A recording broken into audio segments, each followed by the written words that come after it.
సరే, సిట్ నివేదిక ఆధారంగానే చూసుకుంటే అక్రమాలు జరిగాయని ఎందుకు అధికారులపైన కావచ్చు, నాట్ ఓన్లీ పొలిటికల్ పార్టీస్ గురించి మాట్లాడుకోవద్దు, మన ఇక్కడ బోర్డు సభ్యులు ఉంటారు, అధికారులు ఉంటారు, వాళ్ళ మీద ఎందుకు యాక్షన్ తీసుకోవడం, ఎందుకు ఆలస్యం చేస్తున్నారు? ముందుగా మీకు ప్యానెల్లో ఉన్నటువంటి సభ్యులకు అదేవిధంగా ప్రైమ్ నైన్ వీక్షకులందరూ కూడా గుడ్ ఈవినింగ్. Good evening. ఈరోజు వైఎస్ఆర్ కాంగ్రెస్ పార్టీ వాళ్ళ వింత వాదన చూస్తూ ఉంటే దొంగ దొంగ దొంగ అన్నట్టుగా వాళ్ళ వాదన వినిపిస్తున్నటువంటి పరిస్థితి కనిపిస్తూ ఉంది. నేను ఒకటే చెప్తాను ఈ సందర్భంగా, వైసీపీ వాళ్ళు ఒకటే గుర్తుపెట్టుకోవాలి, ఏపీపీఎస్సీకి డిఎస్సికి తేడా తెలియని వాళ్ళు కూడా వచ్చి టీవీ డిబేట్లలోకి లేకపోతే వాళ్ళ అటువంటి పార్టీ నాయకులు ఉన్న వాళ్ళందరూ కూడా అటువంటి పార్టీలో పనిచేస్తున్నందుకు సిగ్గుపడాల్సిన అవసరం. ఏపీపీఎస్సీ కిందకి డిఎస్సి వస్తుంది అన్ని ఒకే కేటగిరీ కదా అని చెప్పేసి ఆయన 5 సంవత్సరాలు ముఖ్యమంత్రిగా ఎలా పనిచేశాడన్న విషయం ఈరోజు ఆంధ్రప్రదేశ్ రాష్ట్ర ప్రజలందరూ కూడా సందేహం. డిఎస్సి అనేది ఏపీపీఎస్సీ కిందకు వస్తుందంట. ఏపీపీఎస్సీ కింద గ్రూప్ 1లో నిన్న ఏవైతే రాశారో దాంట్లో డిప్యూటీ కలెక్టర్స్ లేకపోతే డిఎస్పీస్ వీళ్ళందరూ వస్తారు. మాకు కూడా ఉన్నారు డిఎస్సి రాసిన వాళ్ళు, వాళ్ళకి ఏదైనా డిప్యూటీ కలెక్టర్ లేకపోతే డిఎస్పీ పోస్ట్ ఇప్పిస్తాడేమో జగన్మోహన్ రెడ్డి గారు, ఆయనే సమాధానం చెప్పాలి. నేను ఒకటే చెప్తా ఉన్నా, ఒకటే గుర్తుపెట్టుకోవాలి, జగన్మోహన్ రెడ్డి గారు కానీ వైసీపీ పార్టీ వాళ్ళు కానీ, గొడ్డల పోటు అనేది గుండిపోటు ఎలా అయితే కాదో ఏపీపీఎస్సీ అనేది డిఎస్సి కూడా అలా కాదు. వీటన్నిటికి తేడా ఉన్నాయి. Both are not same. గొడ్లపోటు వేరు, గుండెపోటు వేరు, డిఎస్సి వేరు, ఏపీపీఎస్సీ వేరు. మీరు ఇంకా ఆ లెక్కలో ఉన్నారేమో, గొడ్లపోటు వేసి గుండెపోటు అని చెప్పాం కదా, ఇది కూడా అలా చెప్తే ప్రజలు నమ్ముతారని ఇక్కడ నమ్మేవాళ్ళు కూడా ఎవరు లేరు. నేను ఆయన చంద్రబాబు నాయుడు గారు సిట్ వేశారు, చంద్రబాబు నాయుడు గారు నడుపుతున్నాను.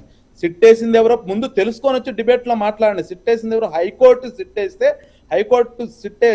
హైకోర్టు అది కూడా సిట్ ఎప్పుడు వేసింది? ఫిబ్రవరి 14, 2026 సిట్ వేసింది. మేము డిఎస్సి ఎప్పుడు జరిపాము? డిఎస్సి నోటిఫికేషన్ ఎప్పుడు ఇచ్చాము? ఏప్రిల్ 20, 2026 మేము ఇచ్చాం. ఆయన చెప్తున్నాడు, ఏం మాట్లాడుతున్నాడు? డిఎస్సిలో జరిగిన అవకతవకల్ని కప్పిపెట్టుకోవడం కోసం మేము కొత్తగా సిట్ వేసాం. సిట్ ఎప్పుడో 2026 స్టార్టింగ్ లో వేస్తే, డిఎస్సి మేము 2026 మధ్యలో పెడితే 2026 ఎండింగ్ లో రిజల్ట్స్ వస్తే మొన్న ఏదైతే ఎగ్జామ్స్ 25కి సంబంధించి ఇవన్నిటిని కూడా ఒకదానికి ఈయన లింక్ పెట్టేసుకొని ఏదో అన్యాయం జరిగిపోయిందని చెప్పేసి వీళ్ళు మాట్లాడడం అనేది కరెక్ట్ కాదు. అయితే నేను ఈ సందర్భంగా ఒకటే చెప్తా ఉన్నా, మేము ఏదైతే చాలా క్లియర్ గా చెప్తా ఉన్నాం, మేము డిఎస్సిని ఎంత పారదర్శకంగా మేము నడిపామో ఆ డిఎస్సి పారదర్శకత ఇక్కడ ఏపీపీఎస్సీలో గ్రూప్ 1 ఏవైతే 167 పోస్టులకు సంబంధించి ఏదైతే ఎగ్జామ్స్ మెయిన్స్ కానివ్వండి, అదేవిధంగా ప్రిలిమ్స్ కానివ్వండి, ఎగ్జామ్స్ జరిపారో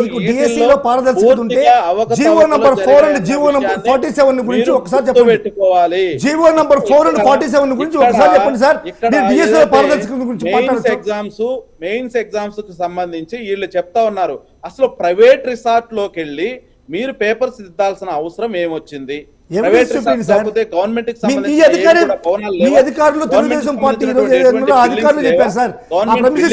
ఎందుకు జరపకూడదు అని చెప్పేసి నేను అడుగుతా ఉన్నా. అయితే అక్కడ ఏదైతే మీరు చేసినటువంటి డిజిటల్ ఎవల్యూషన్ లో అవకతవకలు వచ్చాయి కాబట్టి కోర్టు మిమ్మల్ని చివాట్లు పెట్టింది కాబట్టి ఆ తర్వాత మాన్యువల్ ఎవల్యూషన్ కి వెళ్ళారు. మీకు కనీసం వైసీపీ వాళ్ళకి ఏది చేయకూడదు అనేది కనీసం కామన్ సెన్స్ కూడా లేదు. వీళ్ళు ఒకటి నేను చెప్తున్నా, క్లియర్ గా నోటిఫికేషన్ లో ఏమి ఇచ్చారు? డిజిటల్ ఎవల్యూషన్ కి వెళ్ళకూడదు 1, తర్వాత వైట్నర్ వాడకూడదు 2, తర్వాత ఎగ్జామ్ ఎవరైతే ఎవల్యూట్ చేసేది వాడు దాన్ని వ్యాలిడేట్ చేసేవాడు వేరే ఉండాలి, ఇద్దరు ఒకే సంతకాలు పెట్టి మేము పంపిస్తాం. తర్వాత ప్రతిదీ కూడా ఏదైతే మీరు మార్క్స్ ఇవన్నీ కూడా చేస్తా ఉన్నారో సీసీ కెమెరాల పర్యవేక్షణలో మీరు జరపాలని చెప్పాము. 17 రోజుల పాటు సీసీ కెమెరాలు లేవు. ఎగ్జామ్స్ పేపర్ ఎవల్యూట్ చేసేవాడు సెల్ ఫోన్లు తీసుకెళ్ళకూడదు. వీళ్ళు మహా ఎంత తెలివి కలవాళ్ళు అంటే వీళ్ళు సీసీ కెమెరాలు 17 రోజుల తర్వాత ఏర్పాటు చేసిన తర్వాత వీళ్ళు లోపల సెల్ ఫోన్లు తీసుకెళ్లిన విషయం అప్పుడైనా సెల్ ఫోన్లు దాచిపెట్టుకున్నారంటే అది కూడా లేదు. అంటే ఎంత తెలివి కలవాళ్ళో మీరు ఒకసారి ఆలోచించండి. తర్వాత చివరికి ఒక మేడం గారు ఎవరు అంటే వాట్సాప్ గ్రూప్ క్రియేట్ చేసి ఆ వాట్సాప్ గ్రూప్ లో మాకు ఏపీపీఎస్సీ ఎగ్జామ్స్ ని ఎవల్యూషన్ చేయడం కోసం స్టాఫ్ కావాలని చెప్పి మెసేజ్ పెడితే మేము వస్తాం అని చెప్పి అక్కడ కూడా కాంపిటీషన్ జరిగినటువంటి పరిస్థితి కూడా వస్తా ఉన్నాయి. వీళ్ళు మాట్లాడుతూ ఉంటే ఒకటే చెప్తా ఉన్నామండి, వీళ్ళు ఏదైతే జగన్మోహన్ రెడ్డి గారు నిన్న మాట్లాడిన మాటలు కానివ్వండి, అదేవిధంగా బొత్స సత్యనారాయణ గారు అసెంబ్లీలో మాట్లాడిన మాటలు కానివ్వండి, కేవలం వాళ్ళు చేసిన తప్పిదాలని, వాళ్ళు చేసినటువంటి తప్పులు ఏవైతే ఉన్నాయో వాటన్నిటిని కూడా కప్పిపుచ్చుకోవడం కోసం మాత్రం ఇవన్నీ కూడా చేస్తా ఉన్నారన్న విషయాన్ని అయితే చాలా క్లియర్ గా మనం అర్థం చేసుకోవచ్చు. ఇక్కడ సిట్ కానీ ఇందాక పెద్దలు చెప్పారు, ఇక్కడ సిట్ అనేది హైకోర్టు వేసింది, దాని ప్రకారంగా అది దాని రూల్స్ అది చూసుకొని పోతుంది. అదే విధంగా ఏవైతే ల్యాబొరేటరీకి సంబంధించిన రిపోర్ట్స్ ఏవైతే ఉన్నాయో వాటిని ఎవరు ట్యాంపరింగ్ చేయలేరు కదా.